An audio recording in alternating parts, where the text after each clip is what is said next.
इस वक्त खबरें गर्दिश कर रही हैं कि इमरान खान ने अपने रहनुमाओं को गिलास दे मारा है, उन्होंने सरजनिश की है, डांटा है, बहुत कुछ हुआ है। असल में क्या हुआ है, मेरे साथ इनसाइड न्यूज, इनसाइड इंफॉर्मेशन के साथ रिजवान गिलज़ई साहब मौजूद है, जो कि 45 मिनट की जो मुलाकात हुई है इमरान खान की अपने 5 रुकनी वक्त से, क्या वाकई इमरान खान ने अपने रहनुमाओं को गिलास मारा है या डांटा है या क्या किया है इमरान खान ने, क्योंकि खबरें इस वक्त गर्दिश कर रही हैं कि ये सब कुछ हुआ है। रिजवान गिलज़ई साहब बताइएगा, 45 मिनट की मुलाकात में क्या वाकई खान साहब ने अपने किसी रहनुमा को गिलास मारा या डांटा या क्या हुआ है, बताइएगा। आपके पास फर्स्ट हैंड इंफॉर्मेशन क्या है इस हवाले से? लेकिन वो मौलाना फजलुर रहमान ने वो रुकवा दिया। वो एक दिन और उनको जो है उन्होंने कहा कि आप अगर करना चाहते हैं तो कर ले, लेकिन हमने चूंकि पीटीआई से वादा किया है कि उनकी इमरान खान से मुलाकात करवाई जाएगी, तो आप ये ना करें। फिर आसिफ जरदारी ने इंटरवीन किया और उन्होंने कहा कि हम मौलाना फजलुर रहमान के साथ ये धोखा नहीं कर सकते और उनकी मर्जी के बगैर हम ये तरमीम नहीं कर सकते, हमें उनकी सपोर्ट चाहिए। यही वजह है कि इस वक्त जब हम यहाँ मौजूद है तो मौलाना फजलुर रहमान की रिहाइशगाह के अंदर डिप्टी वज़ीर आज़म इसहाक डार मौजूद हैं, वज़ीर दाखिला मोहसिन नकवी मौजूद हैं, बिलावल भुट्टो जरदारी मौजूद हैं, वज़ीर कानून आज़म नज़ीर तारड़ मुसव्वदा ले आए हैं और वो मौलाना के हवाले कर दिया है और उसके अंदर मौलाना के बहुत सी चीजों के ऊपर उनको इत्तेफाक भी है। रिजवान साहब, कथा कलामी माफ कीजिएगा, यहाँ पर कुछ ताकतवर हलकों के लोग भी मौजूद हैं गुज़िश्ता रोज की तरह। देखिए, कल रात मेरी इत्तलात के मुताबिक मौलाना फजलुर रहमान के पास कुछ लोग आए थे और उन्होंने आके मौलाना को ये कहा था कि आपको फैसला करना पड़ेगा कि आप किसके साथ हैं। कौन लोग थे? जो आपको पता है, ये पाकिस्तान में कुछ कुव्वतें जो हैं वो सामने होती हैं, कुछ बैक एंड पे होती हैं। तो वो लोग आए थे और उन्होंने मौलाना के ऊपर, मैंने इसलिए कल लिखा भी था कि मौलाना बड़ी शदीद प्रेशर बर्दाश्त कर रहे हैं इस वक्त। उनको ऊपर हर तरफ से प्रेशर है, गवर्नमेंट भी उनको प्रेशराइज कर रही है और मुसलसल ये कह रही है कि आप हमारे मुसव्वरे के ऊपर जो आप कहेंगे, जैसा आप कहेंगे आप मान लेंगे, लेकिन आप हमारे साथ चलें। इसी तरह कुछ बैक एंड के ऊपर भी उनके ऊपर प्रेशर है। तो मौलाना फजलुर रहमान इसीलिए पीटीआई को इस बात के ऊपर आमादा करना चाहते हैं कि वो जो उनका मुसव्वदा है मौलाना फजलुर रहमान का, उसके ऊपर वो उनके साथ एग्रीमेंट में जाएं और फिर आगे तरमीम होगी या नहीं होगी एक नेक्स्ट क्वेश्चन है। लेकिन मौलाना ने उनको ये भी कहा है कि हमने आपके कहने के ऊपर जो फौजी अदालतों वाला मामला था वो खत्म करवा दिया है, काजी फायजिसा की एक्सटेंशन वाला मामला खत्म करवा दिया है, आईनी अदालत के क्याम का मामला खत्म करवा दिया है। तो इसलिए वो ये चाहते हैं कि अगर अगर हमने इतनी ज्यादा आपको एक तरह से सहूलत फराहम की है, तो फिर आपका भी ये फर्ज बनता है कि आप हमारे साथ थोड़ा सा लचक का मुजाहरा करें। लेकिन पीटीआई का जो वक्त है वो इसमें अभी कंफ्यूजन के शिकार है और वो ये समझता है कि वो कोई खुद से फैसला नहीं ले सकते। और यही वजह है कि अभी उन्होंने मौलाना को कोई गारंटी नहीं दी और वो वापस गए, उन्होंने कहा जी हम मुशावरत रिजवान गिलज़ई साहब, इमरान खान साहब से कमोपेश 18 से 20 दिन बाद पाकिस्तान तहरीक इंसाफ के 5 रुकनी वफद की मुलाकात हुई है और एक बड़ा सहाफी ये दावा कर रहा है कि इमरान खान साहब ने किसी को गिलास मारा है, सरजनिश की है। क्या इत्तलात है आपके पास? देखें, ये बिल्कुल जो इमरान खान से मुलाकात हुई है, 45 मिनट की टोटल ये मुलाकात थी। इस मुलाकात के हवाले में आपके सामने रख देता हूँ कि जब ये लोग पहुंचे थे वहां पे, तो सबसे पहले बैरिस्टर सलमान अकरम राजा और उसके बाद बैरिस्टर अली जफर, उन्होंने इमरान खान को जो आईनी तरमीम की जो शिकें हैं उसके हवाले से ब्रीफ किया। जो पिछले 14 दिन से उनकी जो मौलाना फजलुर रहमान के साथ इंगेजमेंट हुई है, जो बातचीत हुई है आईनी तरमीम के हवाले से, उस हवाले से ब्रीफ किया। फिर इमरान खान ने कुछ पार्टी के हवाले से सवाल किए। एहतजाज के हवाले से इमरान खान ने ये कहा कि पार्टी को लॉन्ग मार्च की क्यादत करनी चाहिए। कुछ लोगों ने वजाहत देने की कोशिश की, वो जो डी चौक से अली अमीन गंडापुर वापस चले गए थे तो उसके ऊपर उन्होंने ये वजाहत दी कि अली अमीन गंडापुर ने खुद ये फैसला किया, हमें इस बारे में इल्म नहीं था। तो इसके ऊपर इमरान खान ने सख्ती से ये कहा कि जो हुआ है उसको छोड़ दें, अली अमीन से मैं पूछ लूंगा क्या हुआ है क्या नहीं हुआ है, लेकिन आप लोग इसको इस वक्त फोकस करें आईनी तरमीम के ऊपर और आइंदा के एहतजाज के हवाले से। और उन्होंने मौलाना फजलुर रहमान को अपनी वफ्त के जरिए ये पैगाम भिजवाया है कि ये जो इस वक्त हुकूमत करने जा रही है, इन्होंने किसी सूरत नहीं टलना, हर सूरत तरमीम लेके आनी है। लिहाजा मौलाना फजलुर रहमान हमारे साथ एहतजाजी तरीक में शामिल हों और हमारे एहतजाज में शिरकत करें।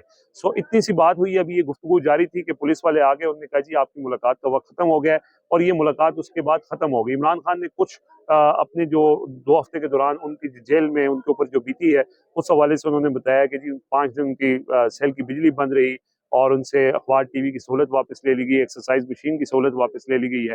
तो ये 45 मिनट में इतनी गुफ्तगू हो सकती थी। अब हम सुन रहे हैं कुछ चीजें ये चलाई जा रही हैं कि जी इमरान खान ने सख्त डांट दिया और ये कहा कि जी आपने एससीओ के मौके पर एहतजाज क्यों नहीं किया और जब क्यों आप ऐसी कोई गुफ्तगू नहीं हुई है। ये 3 से 4 जो वहाँ 5 लोग मौजूद थे उसमें सब ने इस बात के ऊपर जो है, हो सकता है कि कोई ये जो चीजें आई हैं ये कोई फरिश्तों ने शायद दी हो, जो रिपोर्ट हो भी रही है, लेकिन ऐसी कोई चीज हुई नहीं है। ये एक लग ही रहा है कि ख्वाहिश हो सकती है किसी की, लेकिन मैं बिल्कुल वसूख के साथ ये बात कर सकता हूँ। आप ये किसी जो 5 लोग मिल गए हैं उनसे पूछ लें, ये इमरान खान खुद भी ये चीज सामने आ जाएगी कि उन्होंने डांटा नहीं डांटा। उनने कहा इस चीज को छोड़ दें, आप ये फोकस आईनी तरमीम के हवाले से रखें, मौलाना के साथ जाके इंगेज करें, उनको कहें कि हम एहतजाजी तहरीक शुरू करेंगे, उसमें आप हमारे साथ शामिल हों। That's it. इसके अलावा बाकी सारी चीजें जो हैं वो मन घड़त हो सकती हैं। रिजवान भाई, ये बताइएगा कि जब खान साहब से मुलाकात करना मना हो गई तो उसके बाद क्या सराहियाँ थी कि खान साहब के ऊपर तशद्दुद हुआ है, या उनको कुछ ऐसा हब्से बेजा में रखने के बाद उनके कोई सख्तियाँ की गई हैं? क्या ऐसी कोई रिपोर्ट आई है? इमरान खान ने जो सिचुएशन थी वो अपनी पार्टी के लोगों को बताई है। उनके ऊपर जो सख्ती हुआ है वो यही है कि उनको सेल में बंद कर दिया गया है, किसी से मुलाकात की इजाजत नहीं है। बाकी इसके अलावा जो ये तशद्दुद वाली कहानी एक दफा पहले भी आई थी, ऐसा कभी हो नहीं सकता। देखिए वहाँ अदालत जेल के अंदर आपको पता है वहाँ पे कोई एक सिक्योरिटी की लेयर नहीं है, कोई एक सिक्योरिटी इदारा, कोई एक सिक्योरिटी एजेंसी वहाँ पे नहीं है। वहाँ पे हर किसी की जिम्मेदारी है, उन्होंने उनको प्रोटेक्ट करना है। तो ये इस तरह की, ज़ाहिर है बी क्लास के अंदर हैं, बी क्लास का जो कैदी होता है उसको जो फैसिलिटीज होती है या सिक्योरिटी की जो सूरत होती है वो उसके मुताबिक है। ये इस तरह की खबरों में कोई सदाकत नहीं है। बहुत शुक्रिया। देखें ये जो मुलाकात हुई है ये वैसे तो 1.5 घंटे की मुलाकात शेड्यूल थी, लेकिन एक तो पीटीआई के लोगों को पहले उनकी तलाशी में इतना टाइम लग गया। वो जब वहां पर पहुंचे तो उसके बाद जो पूरी 45 मिनट की मुलाकात के हवाल है वो मैं आपके सामने रख देता हूँ। पहले तो इमरान खान ने अपनी जो 2 हफ्ते ज़ाहिर है वो बिल्कुल कैद तन्हाई में थे, तो उन्होंने अपनी हालत ज़ार के हवाले से बताया कि 5 दिन से बिजली नहीं थी सेल में, एक्सरसाइज मशीन वापस ले ली है, अखबार और टीवी की सहूलत वापस ले ली है, और बिल्कुल किसी से मिलने की इजाज़त नहीं है। और ये उनके ऊपर एक मुश्किल तरीन वक्त गुजरा है पिछले 2 हफ्ते के दौरान। उन्होंने इस हवाले से ब्रीफिंग दी है। फिर उसके बाद पीटीआई के वफ्द में, जिसमें बैरिस्टर सलमान अकरम राजा और बैरिस्टर अली जफर हैं, उन्होंने आइनी तरमीम के हवाले से जो मुजव्वज़ा मुसव्विदे हैं उसके ऊपर इमरान खान को ब्रीफ किया है। और उनकी ये ब्रीफिंग पॉइंट बाय पॉइंट उन्होंने इमरान खान को कहा कि ये चीज़ हो चुकी है, ये चीज़ नहीं हुई है, काजी साहब की एक्सटेंशन वाला मामला, आइनी अदालतों वाला मामला, फौजी अदालतों वाला मामला। इसके बाद अगला जो मरहला था उसके अंदर जो पीटीआई का एक एहतजाज था टी चौक का, अली अमीन गंडापुर वापस चले गए थे, उसके ऊपर पीटीआई की क़यादत ने इमरान खान को ये बताने की कोशिश की कि जी उस वक्त अली अमीन गंडापुर का अपना ये फैसला था, हम इस पे ऑन बोर्ड नहीं थे और हमें पता नहीं था अली अमीन गंडापुर गायब हो गए थे, तो ये एहतजाज, यानी इसके ऊपर अभी बात हो ही रही थी कि इमरान खान ने जो है वो ये कहा कि इस मामले को आप रहने दें, ये जब अली अमीन गंडापुर आएंगे उनसे हम पूछ लेंगे, आप फिलहाल इसके ऊपर फोकस रखें कि जो आइनी तरमीम है आप मौलाना फजलुर रहमान के पास जाएं, उनके साथ इंगेज करें, उनका शुक्रिया अदा करें और उनको कहें कि हम आपके साथ आगे आपके मुसव्वदे के ऊपर बात करना चाहते हैं। और ज़ाहिर है मौलाना फजलुर रहमान ने भी एक मैसेज भेजा था इमरान खान के नाम, वो भी उनको बताया गया कि मौलाना ये चाहते हैं कि अगर आप ये कर लेंगे तो हम आगे क्या लाए अमल होगा।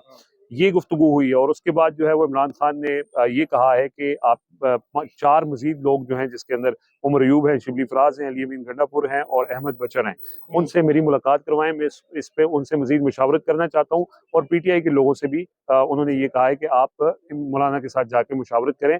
और ये इतनी सी गुफ्तगू अभी जारी थी कि 45 मिनट गुजर गए और फिर पुलिस वाले आ गए, उन्होंने कहा कि मुलाकात का वक्त खत्म हो चुका है और आप लोग यहाँ से चले जाएं। उसके बाद फिर अचानक हमने ये देखा कि कुछ खबरें ये चलाई गई कि इमरान खान ने सख्त सरजनिश का इजहार किया, सख्त गुस्से का इजहार किया, जैसे आप कह रहे हैं जी गिलास दे मारा। ये खबर रिपोर्ट हो रही है, जियो पर रिपोर्ट। ये बिल्कुल मैं इसको समझता हूँ कि ये बकवास है, इसमें कोई सदाकत नहीं है और ऐसी कोई चीज हुई नहीं है। देखें एक कुछ लोगों को ये शायद ये लगता है कि इमरान खान डेस्परेट बैठे हुए हैं और वो जो जाता है उनको, पहले भी ये खबरें चली कि जी फलां का ये कर दिया, फलां का वो कर दिया। ऐसी कोई बात नहीं है। इमरान खान रिलैक्स माहौल में थे, जो लोग वहां पे उनसे मिल के हैं उनसे भी हमारी बात हुई है, 2-3 लोगों से कंफर्मेशन हुई है कि क्या एग्जैक्टली वहां पे हुआ है। सो ऐसा नहीं है, जो लोग हैं वो पार्टी के लोग हैं, उन्होंने जाके मुशावरत की है, उनकी सुनी है, अपनी सुनाई है। और इस दौरान कोई एहतजाज के हवाले से कि जी पिछले एहतजाज में जैसे कुछ लोग रिपोर्ट कर रहे हैं कि जी इमरान खान ने कहा था मैंने आपको कहा एससीओ के मौके पे एहतजाज करने, आप लोगों ने क्यों नहीं किया, ऐसी गुफ्तगू हुई ही नहीं है सिरे से। और ना इस तरफ ये जो एक माहौल बनाया जा रहा है ना कि इमरान खान डी चौक के एहतजाज के ऊपर, उसके ऊपर सिर्फ उन्होंने ये कहा है कि इस मामले को छोड़ दें, अली अमीन जब आएगा तो मैं उससे पूछ लूंगा वो क्यों वापस गया है। लेकिन आप जो है वो अपना फोकस इसके ऊपर रखें। और ये जो लोग गए थे इनका ये डिसीजन भी नहीं था, वो अली अमीन गंडापुर और इमरान खान की आपस की गुफ्तगू थी, एहतजाज से पहले उन्होंने उनको ही हिदायत दी थी और उनसे ही वो पूछेंगे। इन रहनुमाओं का मतलब उसके साथ कोई अमल दखल नहीं था। असद कैसर एहतजाज में नहीं थे, बैरिस्टर अली जफर का एहतजाज में कोई काम नहीं था, साहबजादा अहमद रजा। सो वो उन्होंने इस हवाले से कोई डिस्कशन ही नहीं की है। तो ये चीजें जो चल रही है, ज़ाहिर है हो सकता है किसी को ख्वाहिश हो, क्योंकि हमने देखा है कि ये सिर्फ एक आध चैनल पे नहीं चली, और भी चैनल से चली हैं, और किस चैनल से आई हैं ये लोगों को पता है आजकल खबरें कहाँ से आती हैं। इसमें कोई ऐसी बात नहीं हुई है। उन्होंने एहतजाज की बात जरूर की है, लेकिन उन्होंने इस पे राय में की है कि मौलाना फजलुर रहमान को ये मेरा पैगाम दें कि हुकूमत जो इस वक्त करने जा रही है, ये किसी सूरत इससे पीछे नहीं हटेंगे। इन्होंने हर सूरत आईनी तरमीम लेके आनी है। हम इसको एक ही सूरत में रोक सकते हैं कि अगर हम एहतजाज करेंगे। तो मौलाना फजलुर रहमान को ये कहें कि इस वक्त जो एहतजाजी जो तहरीक है, उसमें आप हमारे साथ शामिल हों, लॉन्ग मार्च की तैयारी करें। और उसमें उन्होंने दावत दी है कि मौलाना फजलुर रहमान भी इमरान खान के लॉन्ग मार्च में शिरकत करें। पीटीआई वफ्द आया, उन्होंने इमरान खान का पैगाम मौलाना के सामने रखा है। मौलाना फजलुर रहमान ने, अब चूंकि आपको पता है कल तरमीम होनी थी सेनेट के अंदर, पूरी तैयारियां मुकम्मल थी, और वो तरमीम फिर रोक दी गई, और उसमें भी मौलाना फजलुर रहमान की मर्जी शामिल नहीं थी। तो आसिफ जरदारी की ख्वाहिश ये थी कि मौलाना की मर्जी के बगैर हम ये ना करें, उनको हम अपना मुखालिफ नहीं कर सकते या उनको धोखा नहीं दे सकते। इस वजह से वो तरमीम रुक गई। लेकिन इस वक्त अब जब हम यहाँ खड़े हैं, ये मौलाना साहब का घर है, इसके अंदर इसहाक डार मौजूद हैं, मोहसिन नकवी मौजूद हैं, बिलावल भुट्टो मौजूद हैं, और आजम नज़ीर तारड़ जो वज़ीर कानून है मौजूद हैं, और वो मौलाना को कन्विंस करने आए। उन्होंने मौलाना को जो हुकूमती मुसवदा है वो दे दिया है। उसके अंदर उन्होंने कहा है कि मौलाना साहब हमने आपकी सारी बातें मान ली हैं, अब आप हमारे साथ चलें और अपने वादे के मुताबिक इस तरमीम को वोट दें। लेकिन इत्तलात ये है कि मौलाना फजलुर रहमान ने पीटीआई वफ्द से ये बात की है कि आप जो मेरा मुसवदा है, JUI का मुसवदा है, इसके अंदर जो जिन जिन शिकों के ऊपर आपको एतराज़ है, आप उन शिकों के ऊपर अपना एतराज़ दें, मैं हुकूमत से बात करूं और इस मामले को आगे बढ़ाएं। लेकिन पीटीआई का जो वफ्द है वो अपनी मर्जी से कुछ नहीं कर सकता, वो जब तक उनको इमरान खान नहीं कहेंगे। तो इस वजह से वो कंफ्यूजन के शिकार है, और वो आदमी बात नहीं कर सके हैं। लिहाजा ये इस वक्त जो है ना, मामला स्टैंड स्टिल के ऊपर है। अच्छा, इसके साथ साथ रिजवान साहब आप ये भी बताइएगा कि खबरें ये भी गर्दिश कर रही हैं कि मौलाना साहब की जानिब से एक दिन का मजीद टाइम दिया गया है पीटीआई को कि वो मुशावरत कर सकते हैं, लेकिन दूसरी तरफ हुकूमत की जो तेवर है वो नजर आ रहे हैं आपको कि वो कल तक इसको लेके जाती, क्योंकि इस वक्त जो एटमोसफेयर हम देख रहे हैं मौलाना के घर के बाहर, आपने नाम लिया, आजम नज़ीर तारड़ है, मोहसिन नकवी है, इसके साथ साथ इसहाक डार है, वो जिस तरीके से यहाँ पर चक्कर लगा रहे हैं, लग रहा है कि कल तक ये मामला जाएगा। देखिए, हुकूमत तो बिल्कुल टाइम देने को तैयार नहीं है, लेकिन जाहिर है कि मौलाना फजलुर रहमान अगर उनके साथ आमादा होंगे तो वो तरमीम करेंगे। अदरवाइज वो क्योंकि हुकूमत भी, उनके ऊपर भी प्रेशर है। हुकूमत को भी ये कहा जा रहा है कि आप करें, बंदे हमने पूरे किए हुए हैं। अब ये सवाल अलग है कि बंदे अगर पूरे हो गए तो क्या वो बंदे जाके floor of the house vote भी देंगे या नहीं देंगे। लेकिन ये इतलात सामने आ रही है, ये बात दुरुस्त है किसी हद तक। इसमें यानी कि इस बात में कभी इम्कान है कि मौलाना फजलुर रहमान पीटीआई को एक आध दिन और मशवरे के लिए दे दें। लेकिन रिजवान साहब, खान साहब ने बड़ा कैटेगोरिकली इस बात की नफी की है कि हम हुकूमत को वोटिंग में शामिल नहीं होंगे, और पहले दिन से खान साहब का रवैया रहा है, उनका ये बयानिया रहा है कि इस मौजूदा असेंबली को वो नहीं मानते, वो इसको गैर कानूनी समझते हैं। तो अगर एक दिन दे, 2 दिन दे, खान साहब ने तो बड़ा क्लियरली अपना स्टांस लिया इस मामले पर। पीटीआई का ये स्टांस है कि अगर इस तरमीम को वोट देना या इसके अमल का हिस्सा बनना, ये इस निज़ाम को लेजिटिमेसी देने की बात होगी। लेकिन अगर इस तरह की कोई सिचुएशन इमरान खान की तरफ से होती तो वो आज ये कह देते कि आपने बिल्कुल इसके प्रोसेस का हिस्सा नहीं बनना। लेकिन उन्होंने भी ये कहा है कि जो मौलाना का मुसव्वदा है उसके ऊपर आप बात करें और मौलाना के साथ मुज़ाकरात जारी रखें। इसका मतलब ये है कि जो मुज़ाकरात जारी रखने का, क्योंकि आप इसमें थोड़ा सा राजे इसमें आप इस चीज़ को मद्देनजर रखें कि जो मौलाना ने इमरान खान के नाम पैगाम भेजा था, उसके ऊपर इमरान खान ने मस्बत जवाब दिया, और उसी की रोशनी में उन्होंने उसी की रोशनी में उन्होंने ये बात की है कि जो ये तरमीम है, इसको रोकने के लिए या इसका जो प्रोसेस है उसमें पीटीआई इस हद तक हिस्सा बन जाए कि वो मौलाना के मुसव्वदे के ऊपर बात करे, मुज़ाकरात करे और उनको इंगेज करे। तो उस हद तक तो है। लेकिन अब चूंकि मौलाना फजलुर रहमान, आपको पता है, ये इतना बड़ा वक्त बैठा हुआ है, वो प्रेशर डाल रहे हैं कि आप हमारे साथ चलें, हमने आपकी सारी बातें माननी है। और मौलाना फजलुर रहमान ने पीटीआई को भी ये कहा है कि हमने आपके लिए मिलिट्री कोर्ट्स वाला मामला, काजी फाइज की एक्सटेंशन वाला मामला, इसके अलावा जो वो है आईनी अदालतों वाला मामला है, हमने इससे आपको एक तरह से रिलीफ दिलवा दिया है, तो इतना कुछ कर लिया है तो थोड़ा सा आप भी लचक का मुजाहरा करें। अब पीटीआई वक्त खुद से ये फैसला कर नहीं सकता है। अच्छा रिजवान साहब, 25 से पहले पहले क्यों करना चाह रही है? इसको मजीद भी अगर 2-3 हफ्ते का टाइम लिया जाता है तो उसमें क्या हर्ज है? हुकूमत इस पे क्यों फोकस्ड है 25 तक तारीख तक? देखिए 25 को अगर काजी फाइज से चले जाते हैं तो 26 को मंसूर अली शाह इस सिस्टम में, इस आइन के मुताबिक वो नए चीफ जस्टिस होंगे। तो हुकूमत को ये खदशा है या ये खौफ है कि अगर मंसूर अली शाह चीफ जस्टिस बन जाते हैं और सुप्रीम कोर्ट में उनकी मेजोरिटी है तो फिर जो कोई भी अगर ऐसी कार्रवाई डाली जाएगी तो वो रिवर्स हो सकती है। लेकिन रिजवान साहब, हामिद खान साहब कह चुके हैं कि अगर ये आईनी तरमीम होती भी है तो उसके बावजूद भी हमारा जो चीफ जस्टिस होगा वो 26 तारीख को मंसूर अली शाह होंगे। देखें वो तो वकला कम्युनिटी ये कह रही है। हाँ। और ऑब्वियसली अगर हुकूमत ने ऐसी कोई हरकत करेगी तो वकला की जो असल बड़ी तंजीमें हैं और नुमाइंदे हैं वो इसके ऊपर रद्दअमल दिखाएंगे। लेकिन अगर वंस एक चीज हो जाती है तो उसके बाद एहतजाज, रद्दअमल, ये सारी चीजें तो एक सेकेंडरी चीज है। तो इसलिए हुकूमत ये कहती है कि मंसूर अली शाह की अगर वो चीफ जस्टिस आ जाएंगे तो फिर वो एक मजबूत चीफ जस्टिस होंगे। उनके हाई कोर्ट्स के अंदर भी उनकी बड़ा अमल दखल है, वकला कम्युनिटी भी ये चाहती है कि वो चीफ जस्टिस हों। तो उसके बाद इस तरह की वारदात डालना फिर आसान नहीं रहेगा। रिजवान दिलसई साहब, पाकिस्तान तहरीक इंसाफ के कौन से सेनेटर अभी तक राब्ते में नहीं है? कहा जा रहा है ज़ैन कुरैशी साहब हैं, डॉक्टर जरका हैं, कुछ लोग राब्ते में नहीं है। क्या इत्तलात है, कौन कौन से लोग राब्ते में नहीं है? ये बात दुरुस्त है। देखें सेनेट में उनको 6 लोग चाहिए, तो 6 लोगों में से उनको 6 जो बंदे चाहिए उसमें 2 पीटीआई के, 2 जेयूआई के, 2 बीएनपी मैंगल के, वो लोग इस वक्त राब्ते में नहीं है, तो वो लोग मैनेज्ड हैं। अब सवाल यहाँ पे ये भी है कि वो जो सेनेटर जरका का आप नाम ले रहे हैं, सेनेटर फैसल सलीम है, ये बिल्कुल इसमें कोई शक नहीं है कि वो इस वक्त काबू में है। लेकिन क्या वो फ्लोर ऑफ द हाउस जाके वोट देंगे, ये एक सवाल है। यही वजह है। और ज़ैन कुरैशी ऑब्वियसली जाहिर है कि आपको पता है उनकी वाइफ को उठा लिया गया था, हो सकता है कि उनके ऊपर किसी और तरह का प्रेशर हो। सिर्फ ज़ैन कुरैशी नहीं है, और भी पीटीआई के बहुत सारे एमएनएज हैं। 8 से 10 लोगों के नाम सामने आ रहे हैं कि जो राब्ते में नहीं है।